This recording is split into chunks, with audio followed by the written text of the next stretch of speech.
कि ये लोग कितने हिपोक्रेट यानी दोगलापन के कितने शिकार हैं। एक कह रहा है मंच से पाकिस्तान आतंक फैला रहा है, हम उसका मुंह तोड़ देंगे। दूसरा कह रहा है कि आतंकवाद का कोई देश नहीं होता।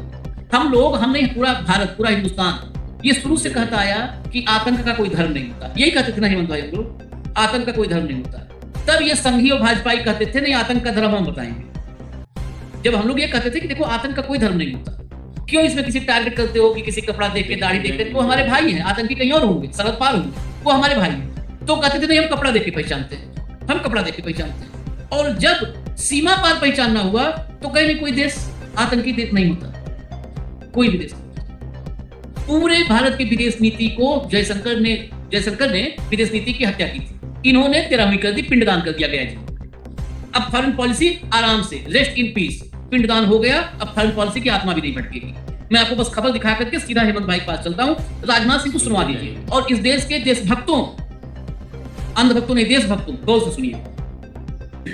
हमें यह नहीं भूलना चाहिए कि आतंकवाद का न कोई देश होता है और न कोई धर्म।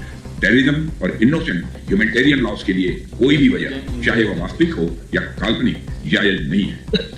एक्सेलेंसी, इस संदर्भ में हमें यह नहीं भूलना चाहिए कि आतंकवाद का न कोई देश होता है और न कोई धर्म। टेररिज्म और इनोसेंट ह्यूमैनिटेरियन लॉस के लिए कोई भी वजह, चाहे वह वास्तविक हो या काल्पनिक, जायज नहीं है। एक्सेलेंसी, ये जिस मौके पर बोले हैं वो भी बहुत गौर करने वाला है। ये विदेश में ब्लंडर किया है। एससीओ की मीटिंग थी। एससीओ मतलब संघाई सहयोग संगठन। सुनते जाएंगे। चीन के सामने ये ब्लंडर हुआ है। एससीओ का मेंबर पाकिस्तान भी है, वहां पर ये ब्लंडर। मोदी चुनावी जो गाड़ी है ना, पंचर कर दिया है। बहुत पंचर वाले करते थे ना, जाओ पंचर वहीं लगवाओ। पंचर वालों के पास इस गाड़ी में पंचर लगेगा। पंचर वालों को आप पहचानते हो ज्यादा। पूरी चुनावी गाड़ी जिसमें पाकिस्तान, आतंक, पाकिस्तान, उसके नाम पर इंडियन पोलराइजेशन, यही काम तो करते आए जीवन। हेमंत भाई, एक हेडलाइन और दिखाऊंगा, तत्काल आपके पास आए। लाइए जरा हिंदी हेडलाइन लाइए। राजनाथ बोले ऑपरेशन सिंदूर अपनी मर्जी से रोका, न्यूक्लियर हमले से हम नहीं डरे। भारत आईटी का हब, जबकि पाकिस्तान इंटरनेशनल टेररिज्म का सेंटर। ये हिंदी में आगे पूरा नहीं आया है तो अंग्रेजी वाला दिखा दीजिए। अगली हेडलाइन लाइए, फाइनेंशियल एक्सप्रेस की हेडलाइन लाइए। Rajnath Singh calls Pakistan epicentre of international terrorism, यानी अंतरराष्ट्रीय आतंकवाद का केंद्र है।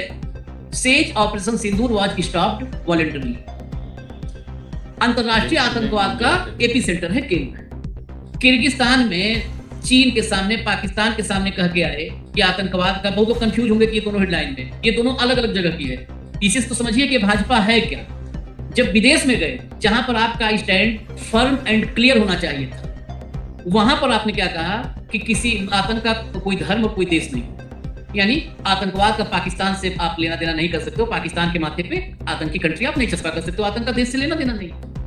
भारत में जब घर में लौट के आए, जहां पर राजनीति करनी है, जहां कपड़े देख के पहचानना है, वहां पर क्या कहे, अंतरराष्ट्रीय आतंकवाद का एपिसेंटर है। भारत में आकर वहां लौट के आए तो अंतरराष्ट्रीय आतंकवाद का एपिसेंटर। ये भी क्यों बोला?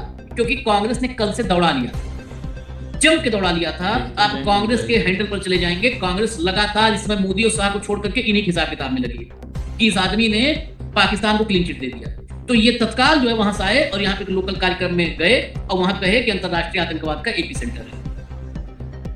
बताओ हेमंत भाई, ये सब ट्रंप से मुकाबला कर रहे हैं क्या इस मामले में? आशीष जी नमस्कार, आपको सारे दर्शक साथियों को भी। भाई मैं तो आपको 12 साल से एक बात कह रहा हूं, आप मेरी बात मानते नहीं। आज तक मोदी जी ने और राजनाथ ने भारत से बाहर कब पाकिस्तान को आतंकवाद का केंद्र बताया है? मुझे एक घटना तो बता दीजिए, एक घटना। पाकिस्तान, कपड़े, पंचर, ये सारी की सारी चीजें भारत के लिए है। वोट भारत में मिले हैं, बाहर वोट नहीं मिलते हैं। तो वोट के जुगाड़ के लिए पाकिस्तान जरूरी है भारत के लिए। तो विदेश में जाके तो हम युद्ध के देश थोड़ी, विदेश में तो हम बुद्ध के देश। आप समझिए, आप दंगापति की बात को याद रखा कीजिए आशीष भाई। बेसिकली एक चीज आपको देखनी पड़ेगी, इसमें कुछ भी नया नहीं। ये करते हैं भाई। अभी 2 दिन पहले आपने डंका बजाया था, देखा नहीं किस तरीके से राम माधव ने कितनी क्रांतिकारी बातें कही थी, और 2 घंटे बाद सारों के लिए सॉरी फिल करके पार हो गए। उसको पता नहीं कि डंकापति उसे कभी दिल से माफ नहीं करेगा। आपने राजनाथ सिंह की बात की कि कांग्रेस उसको दौड़ाए हुए। अरे भाई साहब, वो तो पहले ही दौड़ाया है, उसको क्या ही दौड़ाओगे?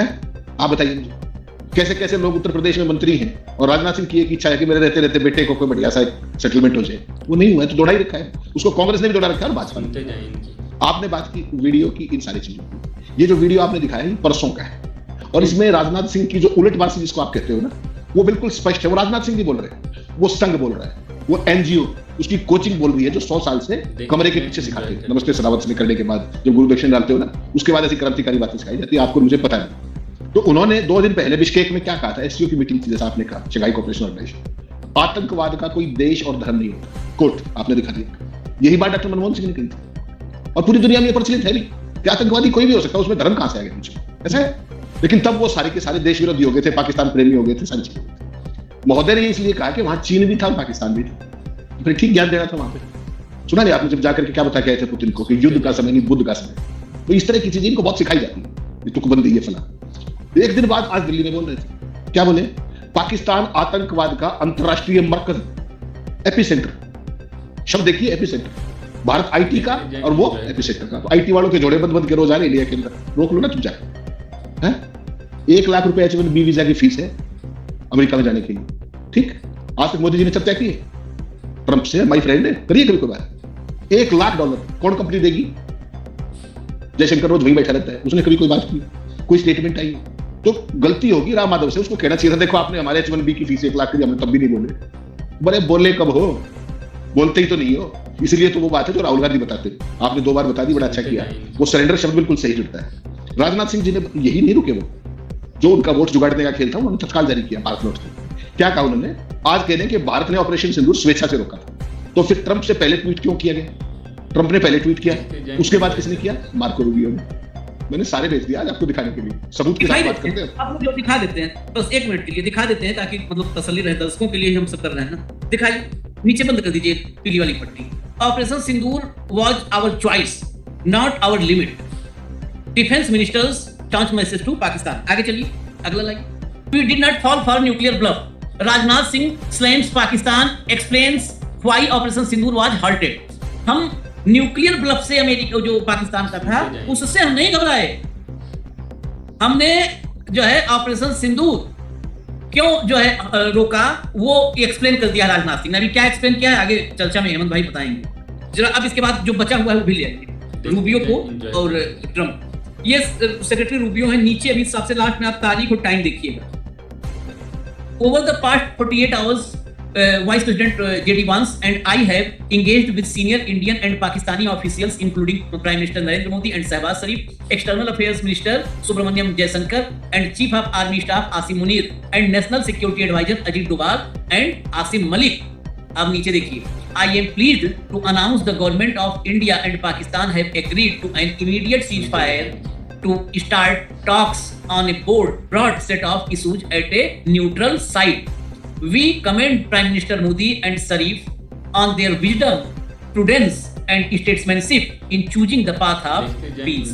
नीचे जाइए, मेन महत्वपूर्ण ये सबसे महत्वपूर्ण नीचे 10/5/2025 शाम 5:37 पर ये ऐलान सीज फायर का कहां से हुआ? मार्को रूबियो के पास से। उससे पहले 5:34 का टाइम साइड था जब ट्रंप ने पोस्ट किया था। ट्रंप का पोस्ट वाला दिखा दीजिए पोस्ट, उसमें टाइम हो ना हो लेकिन पोस्ट तो दिखाई दीजिए ट्रंप ने क्या किया था।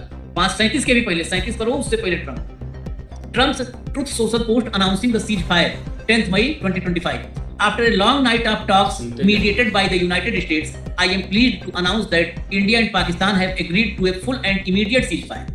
Congratulations to both countries on using common sense and great intelligence. Thank you for your attention to this matter. ये ट्रंप की पोस्ट थी।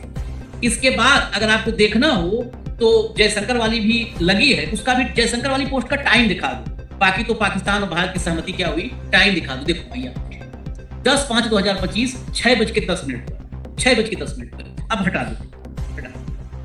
यही सीधा सवाल तब से आज तक कायम है, आज तक कायम है, चाहे पाकिस्तान हो या चाइना हो। हम एक नैरेटिव क्रिएट करते हैं। दिया बालाकोट का लीजिए, बालाकोट में क्या हुआ? बालाकोट में हमारी जो इंडियन एयरफोर्स थी वो रात के टाइम एरिया में जहाँ रडार नहीं था, जहाँ वो तैयार नहीं थे, क्योंकि कभी पहले एयरफोर्स यूज ही नहीं हुई थी इंडिया पाकिस्तान के बीच में, वहाँ जाके हमने अपना फेंक दिया, बालाकोट के अंदर मिसाइल फेंक दी। अगले दिन वो दिन दहाड़े आए और हम तैयार नहीं थे। क्यों मैं ये कह रहा हूँ हम तैयार नहीं थे? क्योंकि हमने अपनी मिसाइल से अपने हेलीकॉप्टर को गिरा दिया कंफ्यूजन में। हमारे मरे थे ना, हमारा हेलीकॉप्टर गिर गया। अच्छा, अब सिंदूर में आइए। सिंदूर में ये था कि हमें उनकी टेररिस्ट इंफ्रास्ट्रक्चर पे अटैक करना है।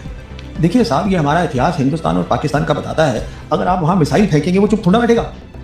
पर हमने क्या किया, आधे घंटे के अंदर अंदर ही हमने उनसे कहा कि हम सीज फायर के लिए तैयार हैं। राजनाथ सिंह का बयान है पार्लियामेंट में, तो और हमारा नुकसान हुआ है उस रात के काफ़ी, हम पाकिस्तान से लड़ लेंगे, वहाँ भी नहीं लड़ना हमको। जी, तो एक नैरेटिव बनाना है, नैरेटिव हम घुस के घर में घुस के मारते हैं, दिस इज द नैरेटिव, ये एक नैरेटिव है। सिंदूर के ऊपर बहुत सारे जनरल्स ने किताब लिख दी है। किसी भी किताब में जो पहली रात थी जहां पर हमारा भारी नुकसान हुआ है हवाई जहाज का, जो कि सीडीएस ने कहा है कि हाँ कुछ नुकसान हुआ है, हम उसका जिक्र ही नहीं करते हैं और उस किताब में जिक्र ही नहीं है।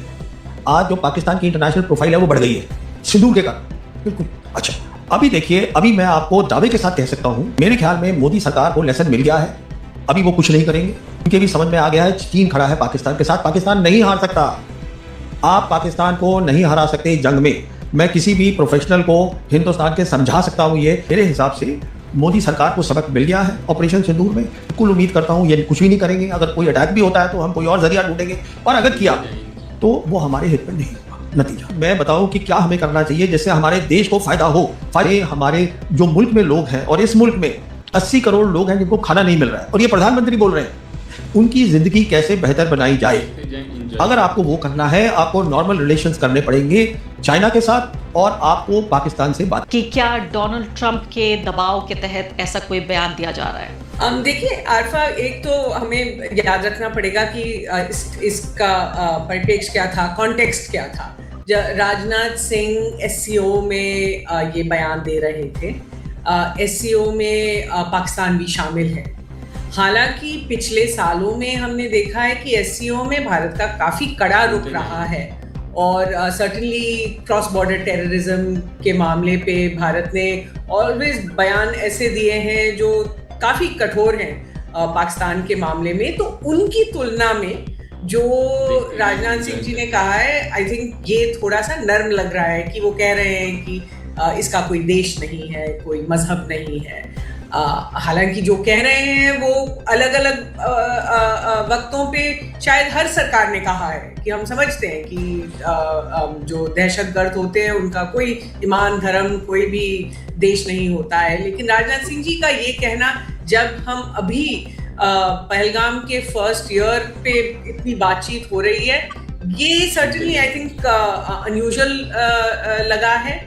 आपको ये भी याद होगा आरफा कि जब पहलगाम का एक साल का जो दिन था, अप्रैल 22 को, हमने जो प्राइम मिनिस्टर से, रक्षा मंत्री से, एक्सटर्नल अफेयर्स मिनिस्टर से, होम मिनिस्टर से जो उनके बयान हमने देखे थे, उसमें भी उन्होंने काफ़ी मतलब in a very kind of responsible way उन्होंने कहा, remembering the innocent lives lost in the gruesome Pahalgam terror attack on this day this year, this will never be forgotten. As a nation we stand united in grief. ये प्रधानमंत्री नरेंद्र मोदी के शब्द है।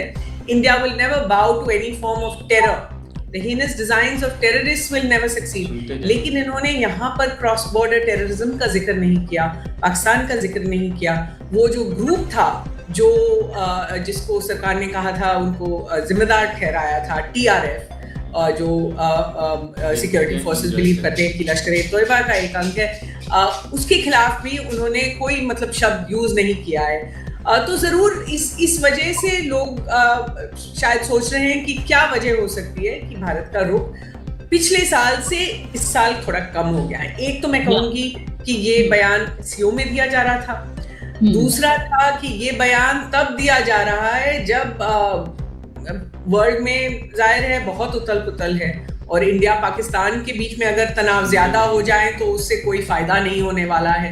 तीसरी बात ये जरूर है कि पिछले महीने में पाकिस्तान ने जो अमेरिका के लिए किया है, और अमेरिका जो पाकिस्तान की सराहना कर रहा है, वो सबके सामने है, और दूसरे देश भी शायद पाकिस्तान के साथ ज्यादा इंगेज कर रहे हैं क्योंकि पाकिस्तान मध्यस्थता कर रहा है ईरान और यूएस के बीच में। ये सब रीजंस हो सकती है, मैं ज्यादा मतलब स्पेकुलेशन नहीं देना चाहती हूँ, लेकिन मैं जरूर कहना चाहती हूँ कि जो उन्होंने कहा ये कॉन्टेक्स्ट में उससे काफी अलग है जो पहले कहा जा रहा। जी तो दोस्तों, कैसी लगी आपको वीडियो?